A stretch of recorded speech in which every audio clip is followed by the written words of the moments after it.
Hey guys, and welcome to another episode of the Top Producers Nation podcast. This, of course, is the podcast that is made to help agents become top producers in their desired market. We also want to help brokers and team leaders encourage and develop as many top producers as they can in their organizations as well. All you have to do is go to topproducersnation.com to see all the online resources, the community, the different platform that we have in place to help you with those things. And we would love to grab a call with you at some time if you're somebody who would love to talk more about how to become a top producer in your desired market so that we can help support you in doing so. On the local level, we are powered by Tampa Bay Real Producers here in our studio on the corner of West Shore and where are we? West Shore and Kennedy, right? Is that where you are, Rob? Where we interview the top 500 producing agents here in the market. We also feature them in our local magazine. And you might recognize our guest today because she's been featured before, actually twice, over the last few years in Tampa Bay Real Producers. That's none other than Leah Herzwurm. Leah is with Compass Realty, a top producer, top 50 producer actually this past year here in the Tampa Bay market, doing over 50 million in one of her best years, over 38 million volume last year, over 50 transactions. Leah, it's good to have you here as a guest. How are you? Thank you for having me. Yeah, no doubt. Excited to have you. We've also had Leah on multiple panels over the years. So Leah has been involved in what we've done here on a local level. Let's start a little bit just with your background for people who might not know much yet about your story. How did you, I know you weren't born in Tampa, so how did you find your way to Tampa and get interested in real estate? Oh, to be honest, when I found out that my husband was going to take a job here, I was like, where is that? Where is Tampa? We always vacationed on the other side of Florida. Small, Leah. I know, but listen, I mean, geography was not my skill, honestly. I don't think I could have been a real estate agent before Google Maps. I'm just going to be honest with you.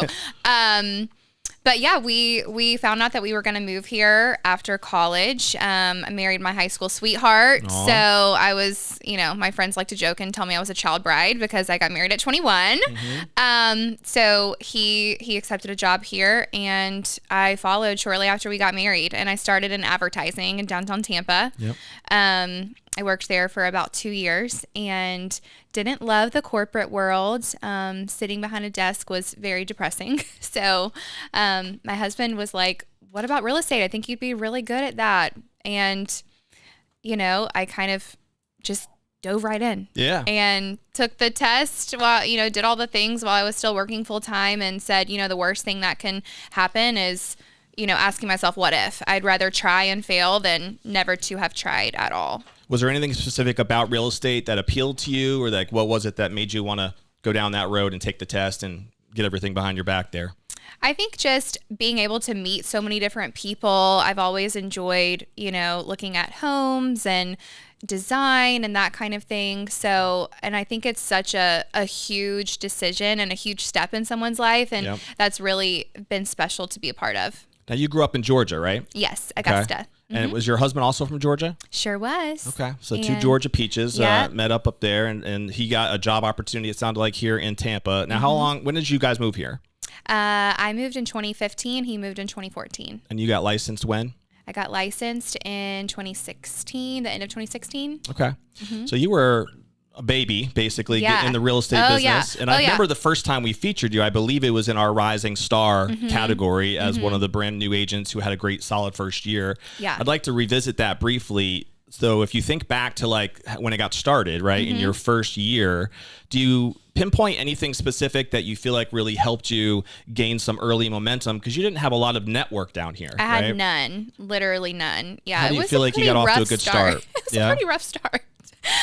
Here, I was like, had all of these limiting beliefs and who's going to trust me. We were in a teeny tiny apartment, had never even bought our own home.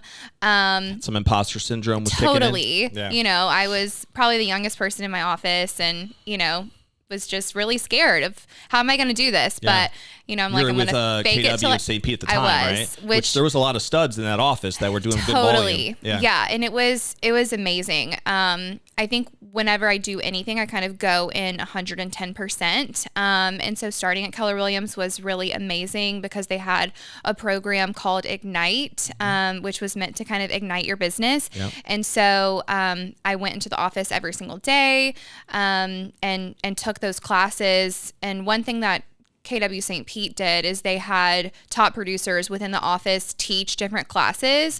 So that was really, I think, crucial for me to see, because what I learned is that every single person ran their business differently, and it showed me that there's not just one path to success. Yep. There would be someone who totally killed it cold calling, right? Another person who built their business by door knocking, another person who built their business on the pickleball courts. It showed me that there wasn't one path to success, but ultimately kind of needing different pillars.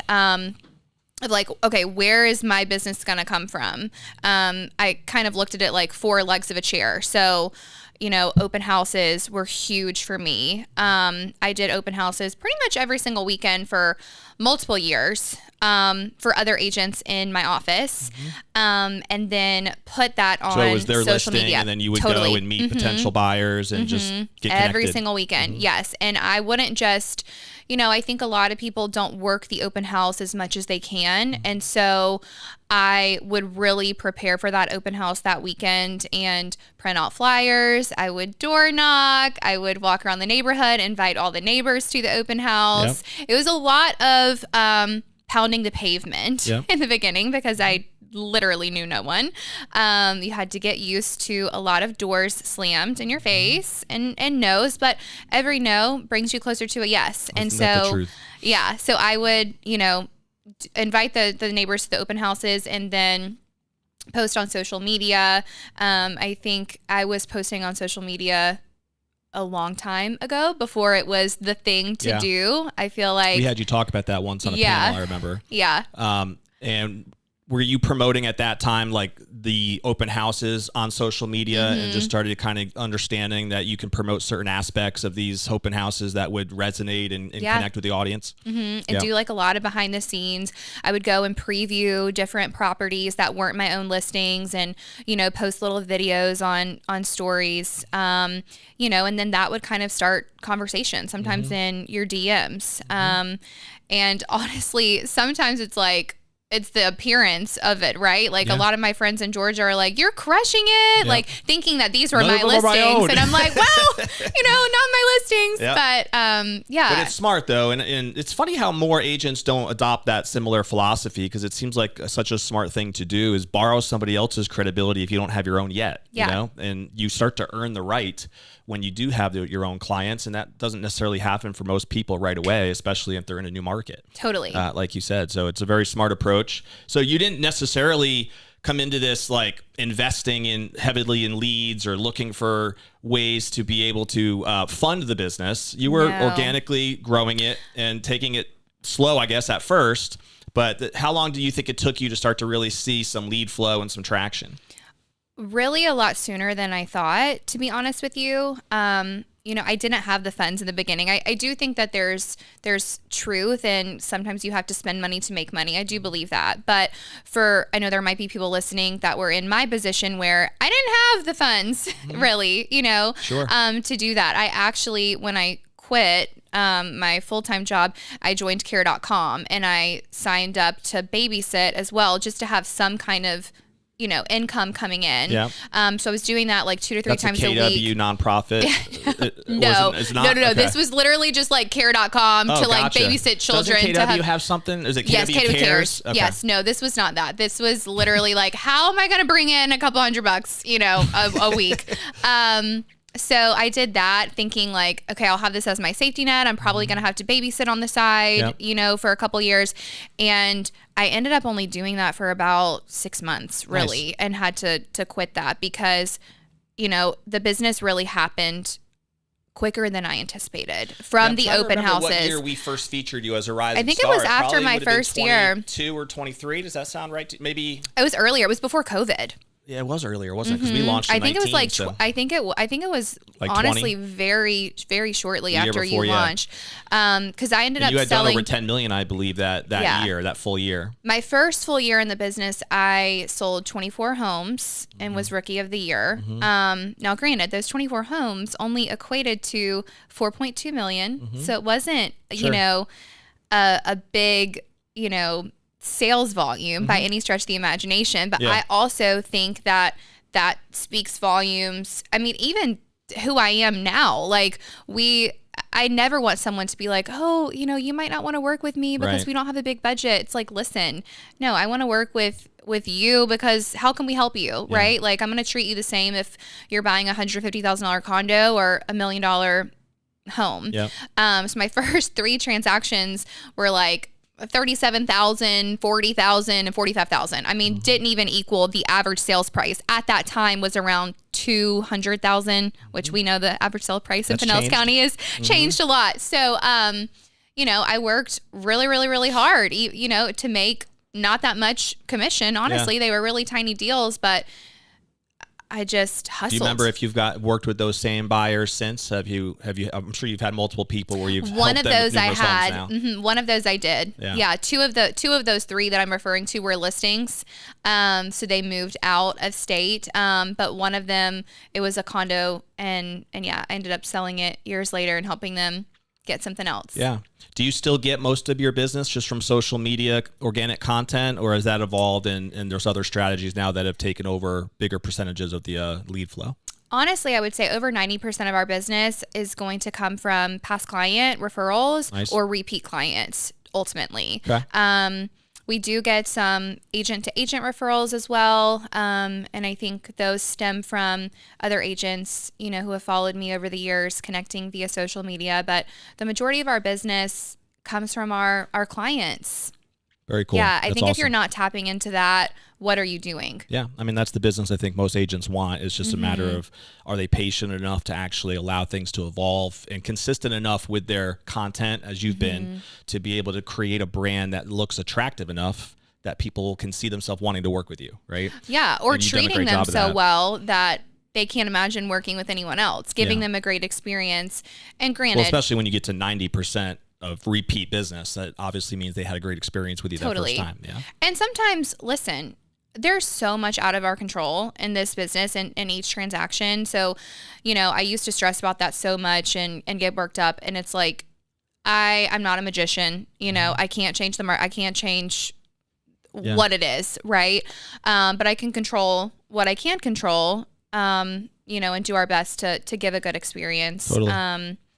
So yeah, I think that that's very, very important. And I think it's not your client's job to remember that you're in real estate. It's your job to gently remind them, but also just stay in touch and, be invested in what's going on in their lives. And, Yeah. We've talked about this on the show before, how there's been studies done on this where if you ask somebody who's worked with a realtor, would you work with this same realtor again? Most of the time, the answer is yes. Well over 60% of the time, the answer is, yeah, I had a pretty good experience. I would work with that agent again. But then in reality, when that time comes for most people, whatever that is, 3 to 6 years later, less than 10% actually do, right? And it's really because of what you just touched on.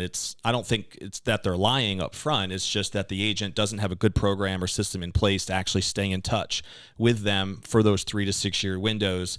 Is there anything you feel like that you have put into place that has really helped you with maintaining that client touch points and having that loyalty? I think if I remember correctly, we have talked in the past. Do you do like client appreciation parties and stuff? Is that a thing, or am I wrong about that? I have done them in the past. It's been a couple years since I have done an actual event. I think it's gotten challenging for me. I think when you build a database that's so large, it kind of gets like, it can get a little how am I overwhelming. gonna like systemize this? There's now hundreds of people in there. Because I feel like we, in the beginning when it's like, all right, you have 48 clients or past clients to stay in touch with, that's still a lot, but you can kind of break it down. Yeah. But now that we're in the hundreds range, you really do we've had to systemize it because it's just too much. Sure. So, we send out a mailer every single month to all of our past clients. It's different content every single month. We try to put something of value in there. Sometimes we feature recent listings.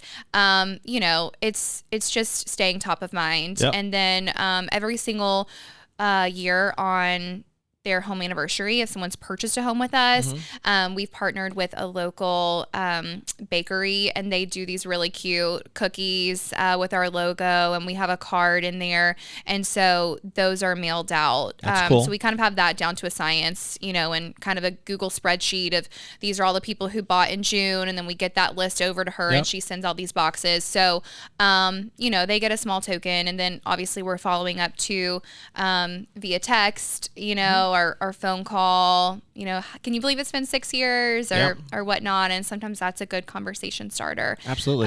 So I'd say those are the two, really the two things that we do consistently. And then most of my past clients who are on social media, we connect with, and I do try to be, intentional if I see someone has had a baby or a death in the family or anything like that, to just send a card or reach out. Be a resource. Do you have any idea what percentage of your clients you have gotten more than one deal from over the years? Oh, that's a good thing that we should track. It's a lot. Yeah, I was just curious if you had noticed. Yeah, that, I mean, I'm on some clients where this is like our third or fourth deal together. Yeah, and do you work with? Are they all what you would say like retail residential buyers and sellers, or do you also have like an investor pool of clients that actually purchase from investment purposes? Only a couple. Okay. The investment side of things really hasn't been our bread and butter per se. I feel like the investment deals that we've done, typically are still, maybe they start as a residential client and they decide that they want, a beach house or a secondary residence. We do have a couple of contractors, who work with investors to find a home. And a lot of times they'll kind of just buy it on their own, but then they use us to list because they want that marketing and. Yeah, makes sense. Yeah. Is there a specific geographic area that you think you focus in on, or is that not really as big of a focus for you? We're really still heavily all over Pinellas and Hillsborough. Okay. A couple things in Pasco, a couple things in Manatee, but really heavy in Pinellas County. And then I feel like I personally do a lot of deals in Northeast St. Pete, which is where I live. Yep. Which makes sense. Yeah. Is that tied to just you kind of being tied into that community and having a network there? Totally. Makes sense. Yeah. One of the things we kind of preach a lot on a lot of our platforms is we have something called the 4 principles of top producers. And one of those talking points is the idea of clarifying your unique selling proposition. Like, what is it that really makes you different as an agent compared to the 25,000 other licensed agents that are in the market? And how can that be communicated to your existing clients and your prospective clients? Is there anything that comes to mind for you, Leah, that you feel like has been a differentiator for the way that you've approached the business, that you try to communicate it all to your audience? Is there anything that comes to mind? I mean, I personally think people are going to work with who they like. That's at the end of the day, like, tried and true. You're not the best fit for every single person. Yeah. And so I think being really comfortable and confident in who you are and how you do business and setting expectations and boundaries and things like that, your people are going to be drawn to you. I mean, there's sometimes where I go into a listing appointment and there's someone who's completely unrealistic. They want to, list $200,000 more than I think the market. And there are agents who will be like, yes, absolutely. Sign here, press hard. The agents and you know with what? commission breath. It's not going to desperate. sell. Yeah. And I invest a lot of time, a lot of money into my listings. And so I think I am always very honest with all of my clients, even when it's not fun to be honest. And sometimes that has shot me in the foot where they go with another agent, but a lot of times they come back around because they're like, you were right. Should have listened to you from the beginning. Yeah. Can you see this sweet Southern belle having fierce conversations with her with her clients like that? There's actually a great book out there called Fierce Conversations, which came to my mind as you were talking about. Yeah. But it's really true what you're saying. A lot of agents are intimidated because they're desperate to try to take whatever they can get, right? To just get business. And that's easy to do when maybe they're struggling financially or whatever.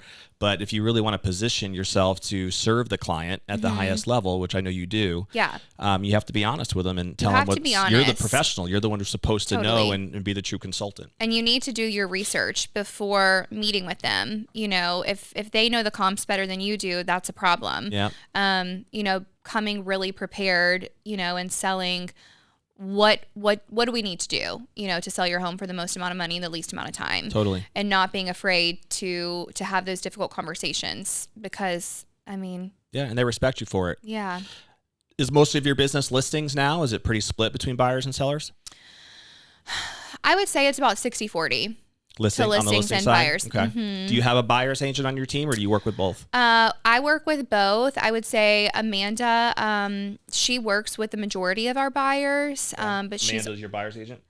She's not specifically a buyer's agent. No, she's a full-time agent. She's on listings and buyers. So I bring her on to a lot of deals with me. Kind of my right hand girl. She's been a huge blessing to me personally, professionally, especially, entering into the era of being a working mom. Yeah, I was just going to bring that up because you have 2 young kids now at home. How has that transition been with figuring out how to do all the things that come with being a mom at home? And I'm sure that's a whole other level of responsibility. Plus, you've still been having a very successful business. Has that created a whole new level of challenge for you, or has it worked out really well? It has. I think it has worked out really, really well, because I think that my definition of success has changed a lot over the years. I think it's really easy to get very competitive in this business, and you can feel really good about what you're doing and then look to your left or look to your right and, I need to do more and run your own race, right? Yeah. And okay, what are your goals for next year? Double it. It always used to be, I want to double my production, and got to a point where it's like, I don't want to double my production. I don't. Sure. I don't want to do this. And it's not about the money. Like time is our greatest asset, right? Totally. And so it was kind of a fluid transition. Amanda had been with me for several years prior to me becoming a mom, and it was a struggle to become a mom. We went through a little over 3 years of infertility and trying to get pregnant, and I think God has a plan in it all. And I was able to kind of really dive in, and I focused on work. A lot. I could never go back to how it was working. Crazy hours and go.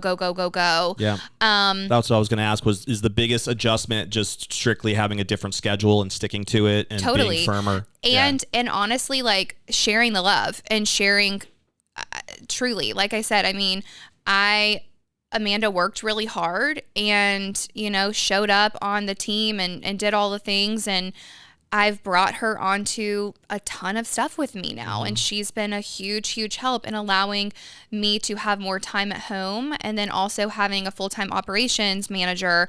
I kind of just had an honest conversation with my husband where it's like, okay, we can pay for a full-time nanny, and I could probably go out and crush it and, do all the things, but I'm never going to get these years back. Yep. And what a blessing to be in a career, you know, where you really can do create your own both. schedule, And so yeah. it's like, I'm not making as much money because, you know, team splits or whatever, and, you know, having these other people in place on the team, but I get to, you know, go on a walk with my kids one day if I want to. Yeah. So, I don't think you'll ever look back and regret it. no, That's for and sure. we still have, you know, we have childcare 4 days a week. So I am still, you know, I'm still working, I'm still out there. But Yeah, not no, it as makes much, sense. not as much. And it's interesting because you're a good inspiration, I hope, and even a model for a lot of women who maybe are wondering about, do I even want to have a family? Because am I willing to, quote unquote, give up my career or give up part of my career or my goals or aspirations on the business side? And you're walking evidence that you don't have to, right? You don't have You to. can still be very successful as far as the business side, but have the priority of having a beautiful family and being able to raise them as you do. And there is a way to balance that both. Totally. And so hopefully that provides that example for other women who might be fearful of making that decision. And honestly, your clients will kind of gravitate towards that, right? I feel like I've worked with a lot of young families and people who get it. And so, I mean, the first 6 months after Graham was born, we don't have any family here. And I was terrified to leave him with anyone. And since most of my business is repeat clients or, you know, people that know me somewhat, they're like, bring him. And so, I mean, both If of you my only kids had a mother-in-law that lived in Augusta, that might want I know. So both of my kids should be on payroll because I've taken them to so many things too. You know, and of course there's going to be clients that I that wouldn't. day might come one day, Leah. We'll see what happens. I wouldn't do that, you know, for someone who did it. I wouldn't bring, but you know, there's a lot of times where I would bring them. You do what you got to do. Totally. And I mean, how many people are going to be like turned off by having two cute kids there for the listing meeting? And I mean, I'm biased. they could welcome I'm them with biased, open but arms. my kids are really cute. We'll have to compare because I have some cute ones myself. But yes, no, I've seen pictures. They are cute. You have a beautiful family for sure. Thank you. So, and your husband is working full time, same role that he had when he first came down here? Yep. Nice. He's in medical device sales. Very cool. Awesome. So, couple things for people, again, who might not have checked out your story yet. What do you guys love to do, personal side, for when you're not working so hard all the time? What are some things that keep you busy, hobbies and interests? We go on walks every single day. I'm a big walker. Go to the park. Love taking the kids. St. Pete's a good area to Yeah, walk. it's a great area. Yeah. If you're ever at Crescent Lake, you probably see us there. We're there once, if not twice a day. We're doing our holiday party actually in December at the Reflection Building over Mirror Lake. Well, I own a unit there. Do you really? I sure do. Well, we will be there. beautiful Hopefully you building. swim by and say hello. Yes, I would Yeah, love to. we're going to be up the rooftop there with the gallery area. So pretty. December 11th, I want to say, is the Okay. date. So we'll have to we'll shoot you an invite for that. Yeah, perfect. No doubt. We're really involved with our church, Radiant, at East St. Pete. So love it there. We try to get a sitter at least once a week to have, you know, adult conversation and go to dinner and do a date night. I think that's important. Yeah, we're friends on Facebook. I've seen some of your traveling experiences and stuff. It seems like you still have made an intentional effort to still travel and get out and have fun and see the world. And so it's cool to see again how you've been able to find that balance between work, pleasure, kids, and all that jazz. It's so beautiful been good. Chaos. Don't be fooled. I know, believe me, I can understand it. Okay, a couple rapid fire questions for you. All right. Okay. Do you have a favorite book, author, seminar that comes to mind that you feel like has made an impact on you personally or professionally? I really, really enjoyed the MREA book. The Millionaire Real Estate. Yeah, that really helped me Gary get Keller? going in the beginning. Yes. What's one thing you feel like you stole from that book that made an impact for you? Anything come to mind? I think really just the pillars kind of that we talked about in the beginning of like figuring out where your business is going to come from. Yep. And sticking to that and not trying to, you know, be a squirrel. It's easy to be a squirrel. Oh, that's working for her. That's working for him. But just being really consistent and, you know. Yeah, that's a common resource. We've had that book come up a bunch of times here on the show. So it's a good recommendation for anybody, especially if you're a newer agent. And you're lead gen too, because you don't have business if you don't have leads. Like you have to consistently be filling that pipeline, because I think that's why agents go like this and like this, because, you know, you get a couple deals, you're super busy with those, and then you forget they close and you're like, oh crap, I don't have anything lined up for the next 3 months because you've been so busy trying to close those deals that you're not having those conversations and being consistent in how you got those in the first place. I think in the book he talks a lot about like leads, listings, and leverage, right? It's like the 3 L's, like the triangle technique that he lays out. So there's a lot of good principles in there for sure. No doubt. And I think the leverage piece is something that I've really put into place in the last couple of years. Especially if you want to buy your time back, which is another great book, by the way, called Buy Your Time Back. Buy Your Time Back. Yeah. Dan Martell is the author's name. Something to check out. Do you have a favorite movie or TV show? Oh Lord, I love Bravo. I am a freaking Real Housewives snob. I can tell you anything you want to know. You have time for that? That's amazing. It's kind of background noise, like as I'm laying in bed on my heating pad after carrying my 40-pound toddler around. I love a Bravo moment. Got it. Husband hates it. Absolutely hates it. Tells me I'm killing my brain cells by watching it. But well, that's why we don't watch it. But it's okay. You deserve a little time to kill your brain cells if you choose to in a healthy way. What about favorite place to travel other than Augusta, Georgia? I know. We love going back and visiting our fam. I'm sure you've been to the Masters before, right? Yes, sir. Yes. Eat, sleep, breathe, golf. It's funny you mentioned that. I was just watching. Have you heard of this thing called the Internet Invitational? The Barstool. So, have you heard of this, Rob? So I was I got hooked in over the last couple of days, YouTube channel. And do you know who Dave Portnoy is? The guy who created Barstool Sports? Yes. So he created a golf tournament, calls it the Internet Invitational. And he just invited kind of everyday internet creation content creators. And he put up $1 million. And they just went out. It was a tournament. It was like all this kind of fun drafting that they did. Oh, cool. And then it's actually all over the internet, so you can check it out if you're interested. But as a golf fan, I think you'd have some fun with it. It's pretty entertaining to watch because these guys, most of them are comedians, and so they're kind of really going at each other. And it's just hilarious to watch them go at it. Most of them are bad golfers. Usually when you watch real golfers, they're just so good, it almost loses some of its value for people like me. But when you watch kind of everyday guys out there hacking it out, it's a totally different story, you know? Yeah. So worth a shot. Funny. Since you brought up golf, I probably did first, but yes, it's worth checking it out. So what was my question before again? Favorite place that we've ever traveled? Yes. I would probably say we've only been to Europe once, but I would love to go back. I don't know if that's in the cards with little ones. Sure. But we did Positano and the Amalfi Coast, and that's probably my favorite place I've ever been. The food was so amazing. You just feel like you're in a storybook. It was so beautiful. That's neat. Yeah, I was thinking the same thing, but with the R6, it makes it even more challenging. I mean, travel to Europe any day now. We'll see. Yeah. One of these days we'll make it out there again. My wife and I used to go before we had the 6 kids, but that seems like a different world ago. Yeah. My bucket list, the next trip that I want to go on is I want to go to Cabo. It's gorgeous. I've been there. You've been 3 there? times, yeah. I kind of feel like it gives the feel, you see people on the boat, it kind of gives that European feel with that famous rock, whatever, right there. I haven't been to a lot of the European beaches, so I probably couldn't relate entirely. I stayed in a hotel that was right in front of that famous rock, and I had the room where you can have the doors wide open, the waves are just crashing. It was a cool experience. Nice. Yeah. And it felt kind of like a Caribbean beach spot to me. That's a little closer to home. Yeah, I feel more comfortable. Easier flight for sure. No doubt. Makes sense.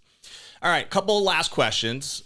We've talked a lot about some of the things you've done to be successful in the business and how it has grown somewhat organically over the years.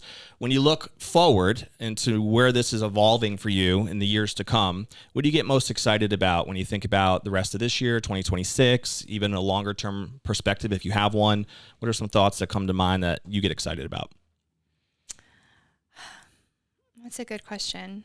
Every day is so different. I think every transaction is different. It's exciting, to know like the clients that I've gotten to know and kind of know their goals and where they want to be. And it's really rewarding when you are able to help someone, move on up, right? Sell their first house, see the equity that they've built, help them take that step forward. That gets me really excited.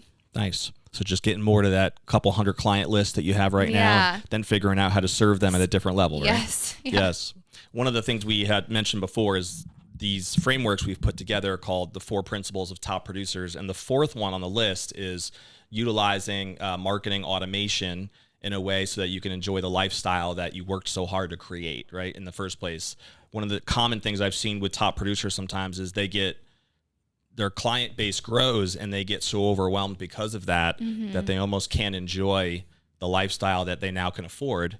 But they're so caught up with the workload, it's hard to find that balance for many people. And you seem like you're doing a great job of keeping that head on your shoulders and figuring out that balance. But a lot of people struggle with that. So figuring out what tools to be able to tap into and leveraging, that could be the next challenge that could come for the years to come. Definitely. Yeah, which you've already started tapping into. Automation is great. Yeah, when it's done properly. Totally. It also can be somewhat cheesy if it's just thrown together, but there's so many great tools out there now that could really play a role in helping out. So that does make sense.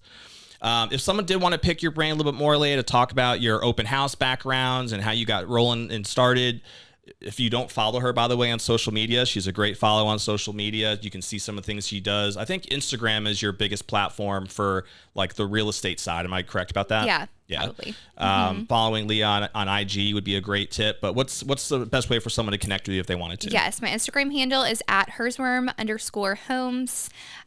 Must have really loved him. I went from 3 letters to Herzwurm. So that is HERZWURM. And you can also, I'm easy. You can call me, text me. My direct cell is 706-910-9909. I'm never giving up that Augusta area code. It is an easy last name to remember, though. I mean, it stands out. You know what my right? maiden name was? It would have been really good for real estate. What's that? How would you pronounce this? V-I-A. Via. It was Vi, but I was called Leah Via my whole life. Leah Via. Right? Yeah, that does Put have that a on nice a billboard. Yes. Good. It sounds like a content creator, doesn't Yeah. it? Remember the rhyme in the grade school rhyme? When What's jingle that? bells go walking, the first one does the talking. I didn't go to that school. Don? Yeah, no, I missed that rhyme. And I probably was sleeping during that period. Who knows? All right, last question for you, Leah. This is what I call the legacy question. So we already talked a little bit last question about the future and kind of a shorter term focus of goals in business. But I want you to think about hopefully many, many years from now when you're sitting on that rocking chair and you're thinking back as to what you would want your legacy to be and what you'd want to be most remembered for personally or professionally. What are some thoughts that come to mind that would be most important to you? I think like your character is so important. You know, I think people will obviously forget the things that you say, but they're not going to forget how you made them feel. And so I hope to be remembered for that as someone who truly cared about other people and, you know, showed God's love through, you know, the happy times, the hard times. That's what I would like to be remembered for. Amen. You're making Rob cry over there. Look, he's snuffling already. Leah, it was great to have you here. Thank you for having me. It's been great to see the success you've had over the years. I've been a fan since we first met a couple of years ago, and it seems like things are just very exciting with obviously personal side with your family and obviously on the business side. So don't be a stranger. You're always invited to all of our events. Hopefully you're still getting those invites because we send them all the time. But let's end with a challenge to the audience the way that we always do, which is to take action on at least one thing that you might have heard Leah mention today that can help propel you forward personally or professionally. We're big fans that if you're going to take the time to listen to this, whether it's live on our YouTube channel or if you're on any of the other podcast platforms that you happen to be on, if you don't take action on the actual step you took of listening to this episode, you tend to lose a lot of the value that you can gain from taking the time to watch or listen. And so what's one thing you could do? It could be as simple as picking up one of the book recommendations that we talked about. Maybe you're a newer agent and you're like, you know what? I need to dive into this open house strategy like Leah did because it obviously worked for her. And it's a great way to borrow somebody else's credibility if you don't yet have that for yourself. Maybe you need to follow someone's social media strategy like Leah's also laid out, and you can follow her on Instagram to see how she does that, because that's also been a huge tool that has helped her build her business, which is now very referral driven, as you heard her mention. So what is one thing? Take action on something. It could just simply be having a conversation with someone like Leah to be able to pick her brain a little bit more about how she has balanced this beautiful family while also having a successful career. And maybe that's something that you're also thinking about or struggling with, and you can talk to someone who's making that work. So whatever it could be, we have plenty of resources with people like Leah, as well as even on our topproducersnation.com platform to help you grow your business as an agent. And we are committed to helping you be a top producer in whatever market that you're out there. If you don't already subscribe, by the way, to our podcast, just click the little button below That way you'll be notified every time we drop a new episode, which is weekly.